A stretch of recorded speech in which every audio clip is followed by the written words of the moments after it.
I have a long-term outlook on the management side. I'm never going to outsource management, and I plan on owning and running apartments in this area of the country for my entire life, maybe after I'm gone with my family. So like, I'm not looking to get a slumlord reputation. I'm not looking to get anything like that coming out about my company. I want to maintain a good reputation. So I'm willing to spend money that doesn't always make sense on the spreadsheet, because I do feel that it comes back to me in vacancy and things like that. You know, we have people constantly, whether they're moving to another part of the state, will ask us, I want to stay with Mammoth. Where else do you guys own? I want to move, but I want to stay with you guys. Where else can we go? And that's huge. I think all that shows up at the end of the year in the P&L and in the most important expense, which is vacancy. And so you spend the money and it doesn't always make sense, but there's a strategic component to it. You know? What's up, everybody? Welcome to the first in-studio live, in-person recording of the Multifamily Wealth Podcast. I think 322 episodes in, we're finally doing one in person, which is probably the longest a podcast has ever gone before deciding to do an in-person interview. But we're 6 years in, we're over 300 episodes in, and we realized that smushed faces on Zoom does not make for the best Instagram short form video or YouTube. So we got a great studio here in Southern New Hampshire, and we're going to start doing some episodes live. And for the first live episode in studio, I'm bringing on a good friend of mine, Sean LeBlanc. Obviously, we've known each other for a while. You've been on the podcast before, for those that don't know, and we'll link to that previous episode in the show notes.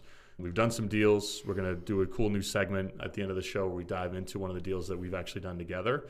But podcasts will be the same in terms of what we're talking about and all the content, but I think this is going to make for a much looser conversation. So, Sean, welcome. Congrats on being the first in-studio guest. I'm honored. Yep. Why don't you give everybody a little refresh on your backstory and how you got into real estate? Absolutely. Love to do that. Happy to be here with you, Axel. And let me just say, before I jump into my spiel, I am a podcast junkie, right? I listen to podcasts all day. I've been doing that for 10 plus years.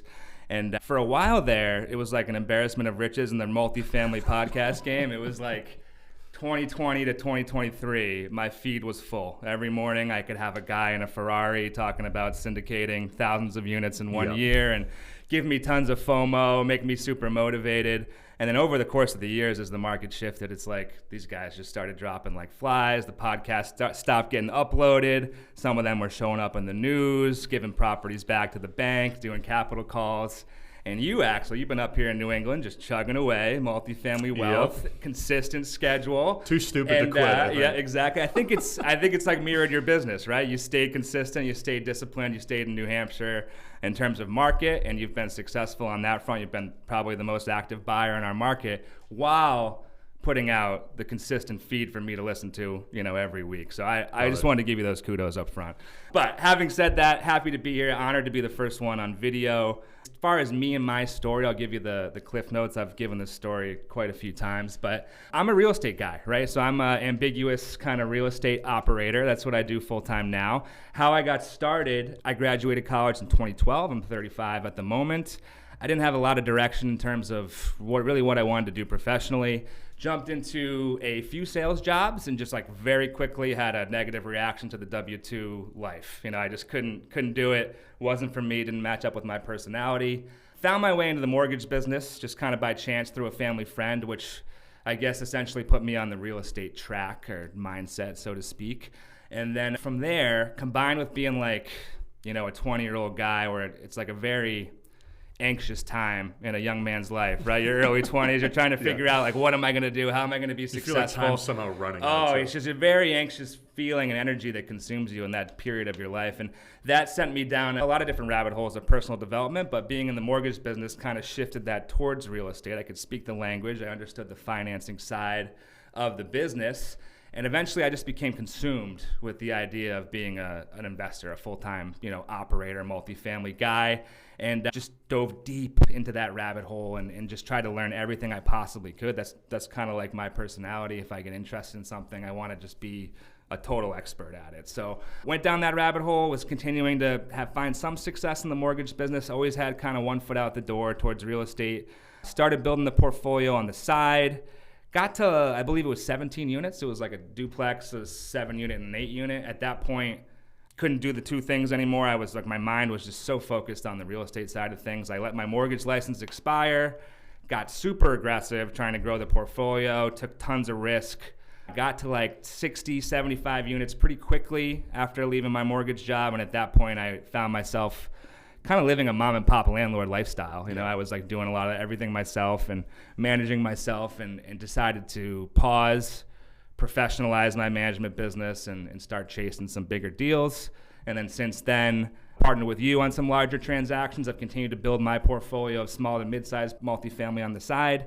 We're at 262 units under management, portfolio value roughly 60 million, you know, depending on who's asking. But so we have and we're vertically integrated at this point where we manage everything that we own in-house, and we kind of take a very hands-on approach. I would say that's kind of our MO as a company. So.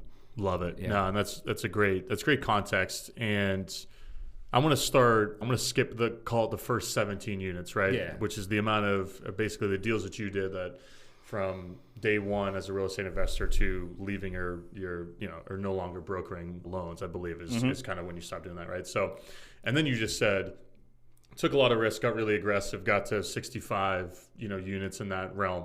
When you say took a lot of risk, got really aggressive, like what did that actually look like in terms of defining what decisions you made that allow you to kind of go quickly and why you're saying that was, taking a lot of risk in general? Yeah, totally. And I think, that was a period in my life where, like I said, I had that anxious energy to try to build something. I was kind of in that empire building mode where I just wanted to build the business out, make it worthwhile that I quit my mortgage job where I was actually making decent money. So I kind of had this pressure to go out there and just really make this into a real business.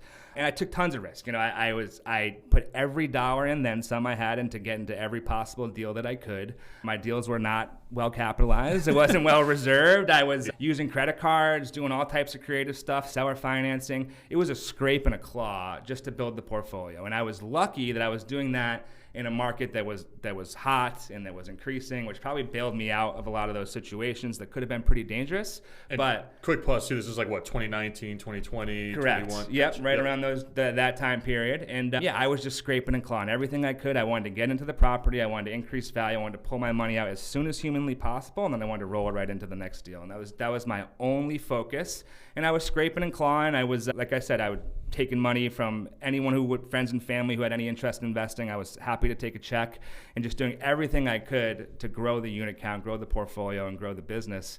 And I think it takes a certain amount of that in the beginning. Like I've talked to you before. You've said something that stuck with me. You said, we were talking about somebody else, and you said, he doesn't have the amount of Neanderthal DNA to go out there and just build a portfolio from scratch.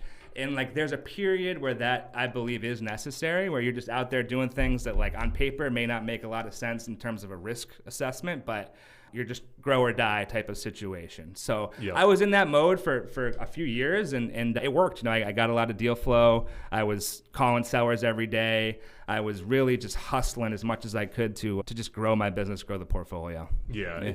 It's funny that you mentioned that because I think there's like the two prototypes of, I don't know, real estate guys or gals oftentimes, right? And I think, as you mentioned, we've talked about this, where you have the one prototype, like the sales guy / operator, where marketing to find really good deals, and they're pretty hands-on, and they're investing close to home, and they can see the properties.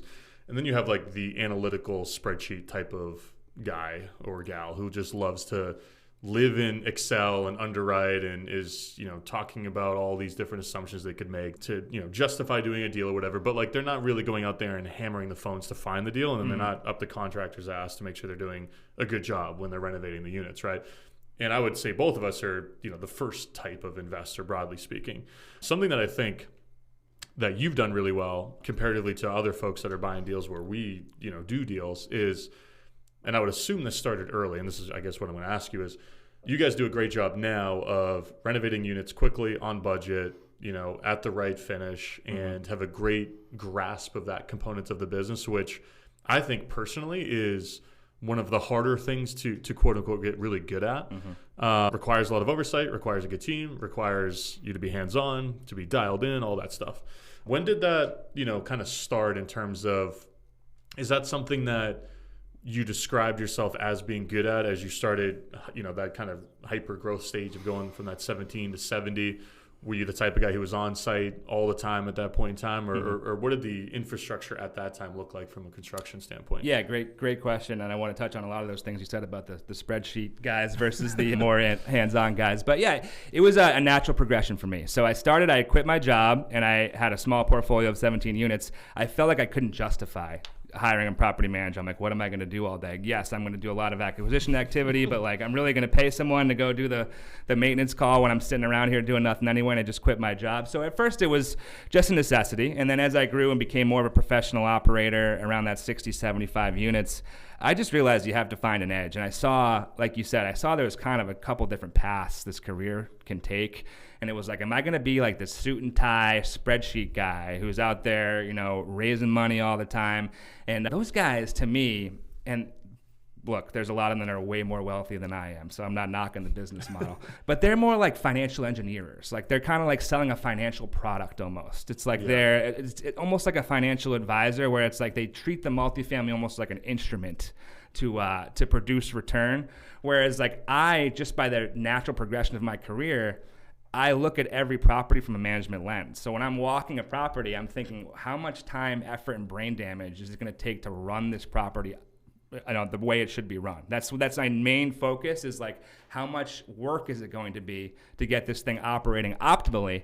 And I think other guys, the management is just a line on the spreadsheet. That's the extent of like the thought that they give it, is like, all right, here's the number it's going to cost to manage this whole thing, and then they move on. And for me, I'm very aware of all the work and just details that go into actually running a property. So it's done is it's made me less competitive on an acquisition standpoint, because those guys, like I said, they just have a line item where I'm thinking about, okay, I need to get another van, I got to get another guy, I got to get insurance, I got to get tools. So I think of things differently. I think from a management lens, and I think that's held me back in terms of portfolio growth, but it's also kept me from getting out of trouble, because I really live and view a acquisition from a manager's lens. So I'm like, what's it going to be like to actually run this thing? You know what I mean? As opposed to what's the IRR going to be at the end, so. 100%. Yeah, and I think a lot of those spreadsheet guys that we're talking about, while again, it's like there's a million ways to make money in this business. Sure. Right? You can be the spreadsheet guy who, I'm just going to raise the money and I'm going to go and partner with, the Seans of the world who are going to go out there and buy the building and operate it really well. And there's some division of labor there that makes everybody happy and is lucrative for everybody. But broadly speaking, I think, and this is, dovetails nicely with your comment at the top, where it's like a lot of those spreadsheet guys started the podcast and then they bought the buildings where they themselves were going to operate, but they didn't really understand what's required in order to do so. And, there's a story every week in a major publication about a lot of these guys who bought buildings and hired the third-party managers, and they didn't go well, and everything's kind of going awry. And I think it's just a symptom of the market getting hot and getting softer too. But, I remember I put this post on Instagram, a year ago, but this is going to be bad podcasting, but the graph, like the bell curve graph, where you have like the really smart guy on one side and then the really dumb guy on the other side, and then the dude in the middle, like the 80% in the middle, and both sides, like the dumb guy and the smart guy, it's like just buy good deals, and then you have like the dude in the middle that's like, I know the meme, yes, but like you got to underwrite this rent growth and this expense growth and this submarket and that, and they're worrying about all the wrong stuff, which is like fundamentally there's like really one or two things that really make a real estate deal successful. It's like, you got to buy it at the right price, and then you just got to do a good job managing it. Exactly. People they overcomplicated the business, like I said, when they became a financial instrument in 2021 to 2022. And I get lost in that as well. I love the spreadsheet. I love the underwriting model. I'll dive in. I love all that. But at the end of the day, you have to remember, and I think that this just totally just gets lost in every multifamily podcast. As everyone listening, the point of all of this is to make money, okay? Is to actually make income, okay? Not just spout out IRRs and this and that and all these different stats. What are you putting in your bank account? And then that's when you go to the other side of that bell curve. Is it a good deal? You can tell the first day you look at it. You can tell on the back of a napkin if it's a good deal or not. And when you start getting in the weeds of return metrics, that's when I get on my heels and I say, you know what, maybe this one isn't for me. So, exactly. Yeah. So let's talk about management though, just on that same lens. So you went from 17, quit the job as a mortgage broker, grew to that 60, 70 unit range, just self-managing, kind of probably doing a million different jobs. And then you went from 70, you mentioned you're in the mid 200s, high 200s, and I'm spaced on the exact number now. Mm-hmm. But a lot of stuff happens between 70 and 270. And, I have some insight into the inner workings of, the Mammoth Properties business. Mm-hmm. But in terms of hires and when you made them, like key hires, what were the key things that you started to delegate as you start to take yourself out of that day-to-day management a little bit? Yep. And then some of the things you learned as you grew the management company alongside the portfolio. Yep, absolutely. So it was right around the 70 units or so that I made my first hire. And I did things, I would say, pretty unique in terms of how I hired. I'm not saying this is how everyone should go about it. This is what made the most sense for me. So I was a mom and pop landlord doing absolutely everything, maintenance requests myself, everything myself, all the leasing myself.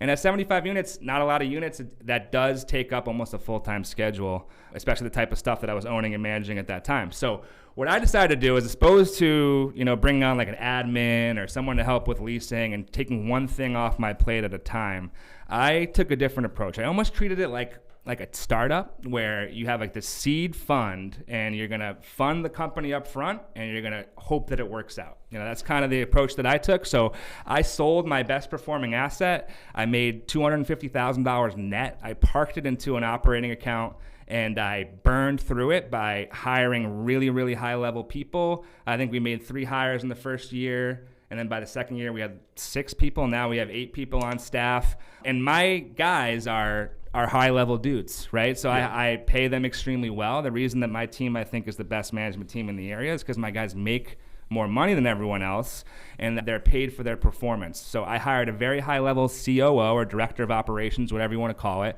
Essentially, I told him when he came aboard, this management company is essentially yours. You are owning the management of this portfolio 100%, and your job is to build your team underneath of you, and then you and I are going to basically run this company together at the top.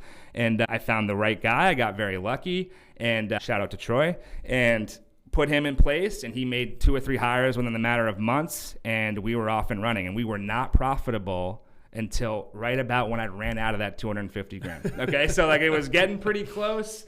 And then at that point, we had done enough deals where, okay, we're covering our expenses with management fees, and we're fine, we're humming along. But it was a pure investment in my personal time, right? So I looked at how I was going to do this, and I'm like, if I'm going to grow this portfolio, I cannot be doing maintenance requests. I know that. So I wanted to lean into it, the management side, but I wanted to build a team to help me out with it. I didn't want it to just be me. So I made the decision we're going to be operators, managers first and foremost, and I just went out to build like a rock star team, and I have that now. I have guys that I have 100% confidence in that oversee my portfolio and treat it like their own. And I think that's why we get unique results. We have a really good relationship with all of our residents. We have great reviews on Google, hard to come by in the property management game. And it's because I really invested in those people, and they've really panned out for me. So yeah. And I think it's an interesting, like, fundamental and philosophical approach to not just building a management company, but like a business, as you described, right? Where it's like you can hire bottom up or you can hire top down, right?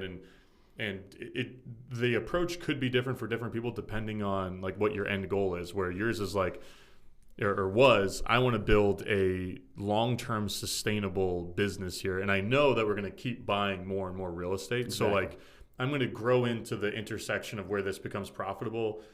You mentioned it took you all the way to the tail end of that initial seed capital, but like there's going to be some intersection on the graph to where it's starting to pay for itself. Exactly. And then I've already built like the perfect foundation for growth beyond that. Whereas the other approach, and this could make sense if you don't want to grow as quickly, or you just don't have you don't have the resources up front to make a hire like a Troy, who's great. Mm-hmm. But like, hiring the part-time leasing assistant or bookkeeper or whatever. Right. And there's no right way to do it. It just depends on what your goals are. And if the goal is and was at the time, I want to buy hundreds of units and grow a larger company, well, then it makes sense to build a foundation. Mm-hmm. And that's like what we did in our business too with Blue Door, where it was, I was like, I could bring this in-house and hire some people out like to take on different job functions, but then I'm still going to be involved in the management. Like exactly. I'm not really delegating the management component, mm-hmm. and you never fully delegate, you're always involved, but delegating the bulk of this part of the process. So, I brought in my business partner, Ryan, and we started a whole enterprise around it, right? And he runs the whole thing, and he's incentivized to do a great job. Mm-hmm. And that then allows the future of it to be much larger, mm-hmm. right up front, versus just kind of making these piecemeal hires along the way. And not to interrupt, not to discount the amount of time and brain damage that goes into hiring an admin assistant, hiring a maintenance guy. You know what I mean? This is multiple interviews, job posts. This is going to bog you down from an acquisition standpoint. So for me, the top down made the most sense, and that's worked out really well for me. Yeah. Let's talk about pursuing deals, right? Let's paint a scenario, right? We've got you and Mammoth and your team, and a 20-unit deal comes up in whatever town in Southern New Hampshire, right where you want to buy, and then we have the investor who lives in Boston, and they're going to hire the third-party management company, and maybe they've got a building up in New Hampshire, but like they're still entering the market. But two different approaches from a management standpoint. What do you think you're able to do on a deal like that? Whether it's what you're able to offer, how you're able to underwrite it, pursue it, whatever, when you're looking at that deal that you feel like the out of state or even in-state guy that's not controlling the management component of the process can't do? Yeah, I would say 100% it's certainty. It's certainty in the business plan. The management of a multifamily asset, I believe, is just the biggest variable, obviously, on your spreadsheet. That can go so many different ways. So if you're just forecasting a simple percentage management fee, I think there's a good chance you're going to be surprised at the end of the year when you're looking at your P&L. Whereas with me and my team, our whole obsession is controlling expenses and keeping everything in-house as much as possible. So our cleaning contracts are held in the name of Mammoth. All of our maintenance work is done by Mammoth. All of our renovations is done by Mammoth in an effort to control variables and control execution of business plans. So it's me having more certainty on the front end of how a business plan is going to actually play out through firsthand experience. That kind of gives me a little bit of an edge. Yeah, and that probably allows you to get a little bit more, maybe not aggressive on price because you still want to buy at the right number, but at least have much more confidence in your underwriting. Yes. Yeah.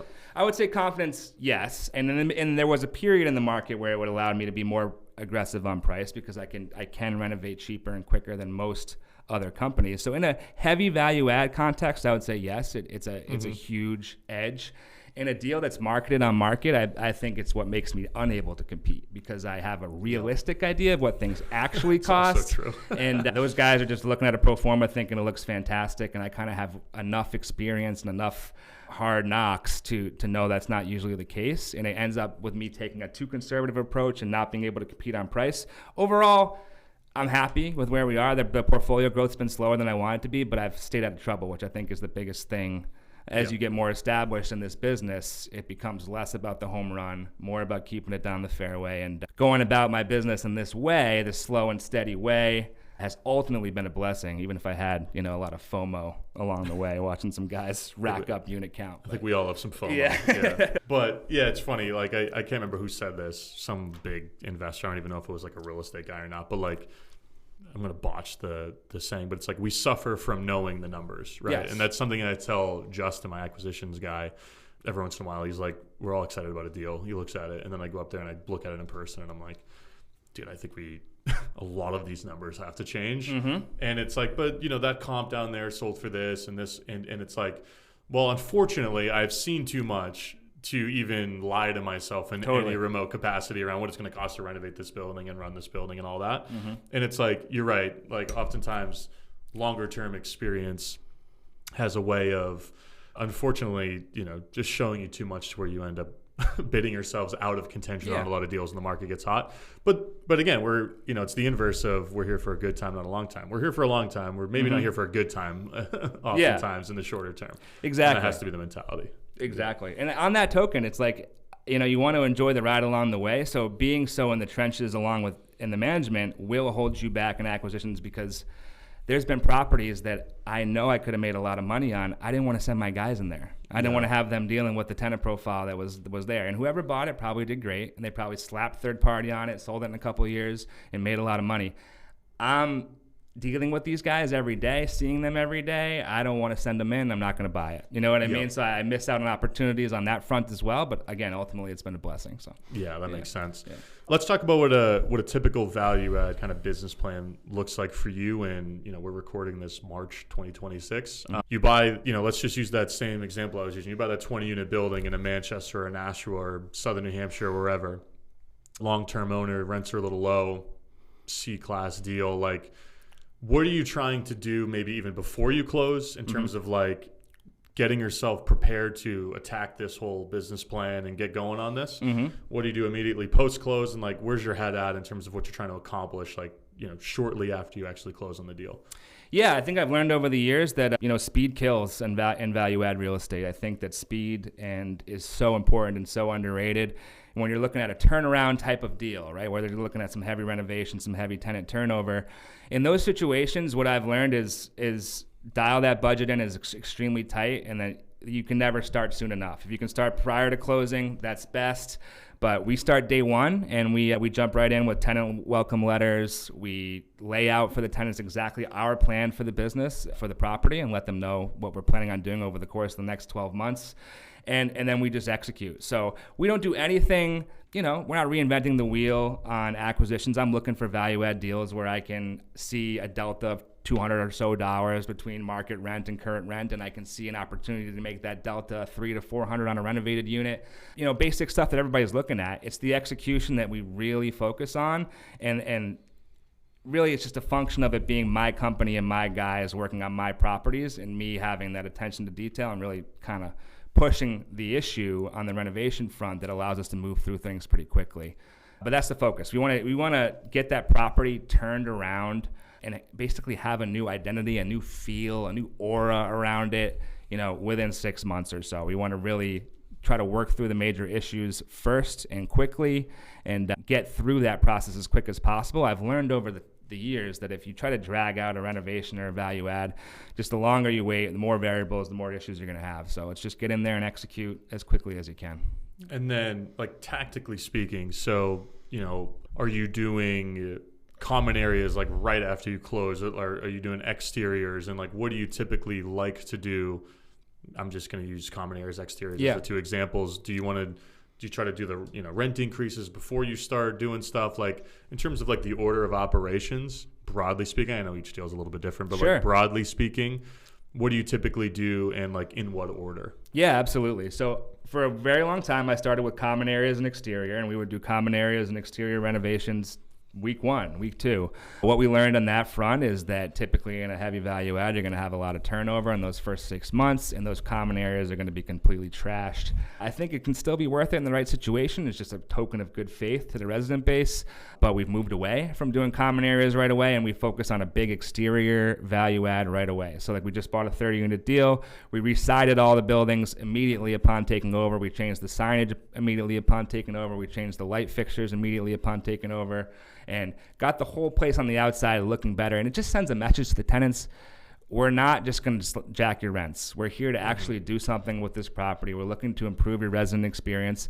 And then we're very upfront with them about that. We lay out in our welcome letters what our business plan is. Hey, we're looking to get in here and improve the quality of this complex. We're going to offer you first dibs on renovated units, those type of things. But yes, overall business plan mechanics is typically I want to have a big exterior pop value add in that first month, and then I will phase in rent increases on a phased schedule over usually the first 6 months of ownership. So we like to do a hybrid approach where we identify units that are extremely below market, or it may have tenant payer reliability issues with basically our bad apple tenants. The rents are too low, or the tenant's not a reliable payer. Those are going to be the first addressed, and we're going to look to try to get those vacant and renovated. Everyone else, we always give them an opportunity to stay after we've proven good faith through some repairs to the property. So we also learned the hard way of we just painted and did new light fixtures and did new flooring in the common areas, and then the bed frames are scuffing up the paint, and the totally trash, and the bureaus are getting thrown down the stairs, and next thing you know, you're like, all right, well, we got to go and do all this again.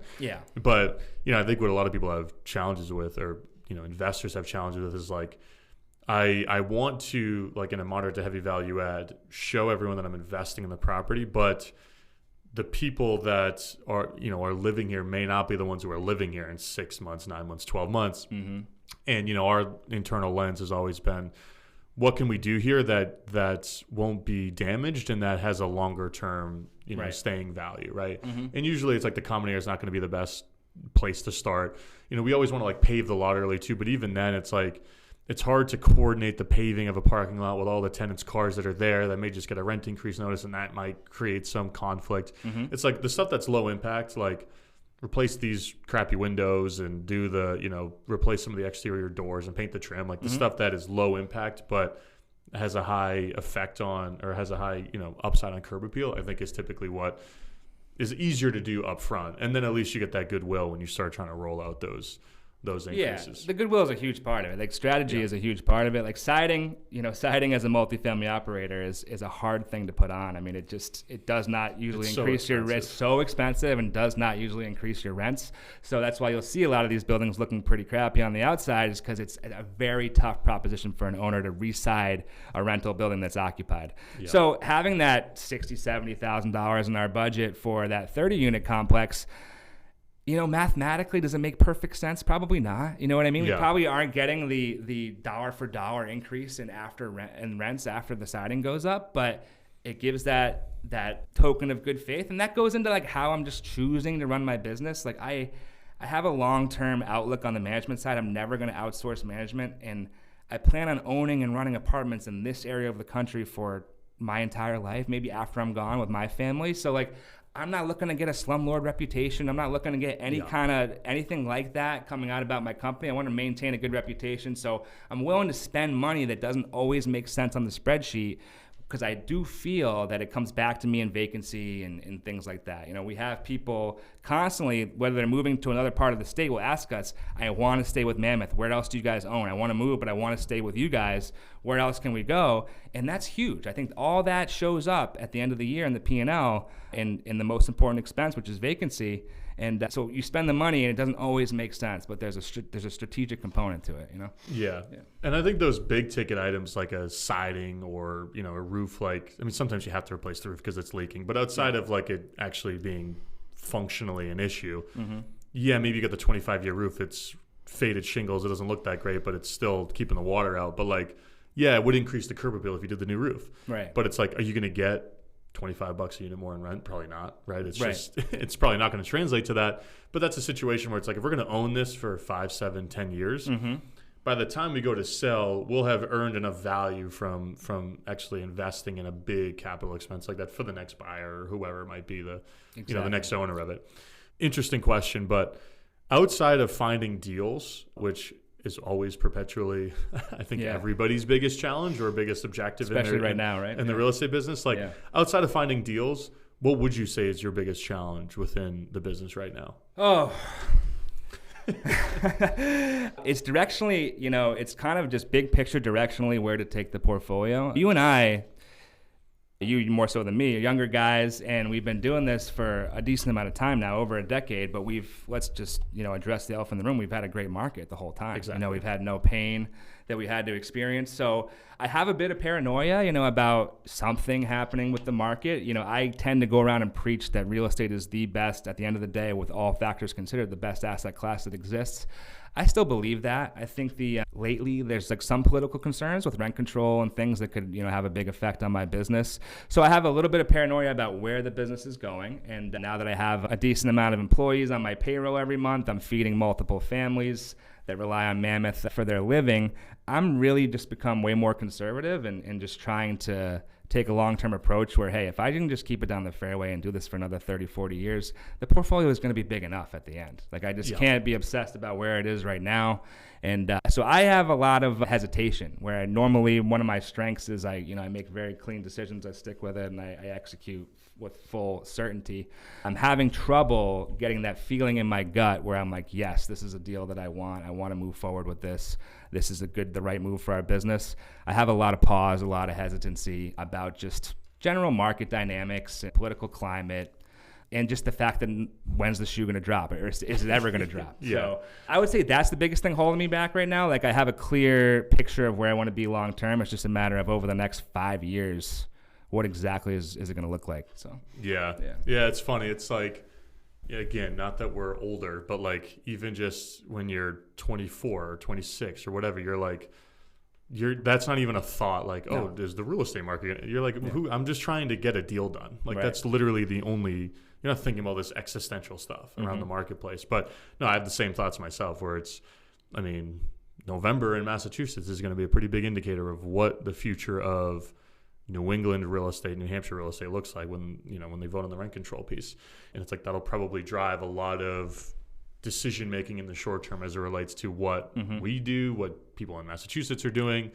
But, if that shoe drops in Mass, New Hampshire's always 5, 7, 10 years, whatever the time frame is behind. And it's likely that we are facing something like that at some point in the future. But I think there will be, a little bit of a mini gold rush here. I hate to even let the secret out, but yeah. New Hampshire, as a market, it's just extremely interesting. And I was just fortunate to end up here. I didn't pick it off the map or anything like that. So I didn't, do too much research. I happened to live here, and that's why I started buying here. And then as I've become more experienced in the market, I realized what we have here is pretty special. We have, essentially, we benefit from Boston in every way that you want to benefit, that drives values up. But then we have, as soon as you cross the line, we have a very different feel and attitude as a state. We have live free or die on the license plate. We have a very personal freedom-oriented local government. And I think that's just very appealing right now. And combined with no income tax, no sales tax, I just, outside of this recent winter, there's not very many places that offer all those things at once. So it's been a little bit of a gold rush on the real estate. I've been fortunate to benefit from it, and I think it will continue as Boston moves in the other direction. But like you said, you just never know when it's going to happen to you. So yeah, 100%. Yeah. All right, man, this has been great. Let's wrap this portion of the show. We're going to record something fun here for all the listeners. Keep your ears out and your eyes out on your podcast feeds. But then after that, your ears out for a new little segment that we're going to be doing, which Sean and I are going to record right when we wrap this. But just for this episode, where can folks learn more about you, reach out to you, contact you, all that fun stuff? Yeah, I will say I'm not the most active guy online. I don't do social media. I don't sell courses. I don't do masterminds. None of that. I just operate multifamily every day, all day. That's all I do. But I am on Instagram, Sean LeBlanc, NH, like New Hampshire, at the end of it. I'm not super active. Not going to be clogging your feed at all, but I am active there, and I'm on the app if you want to reach out to me and reach me in any way. So awesome. Yeah. Sounds good, man. Appreciate the time. This was great. Thanks for having me. Appreciate it.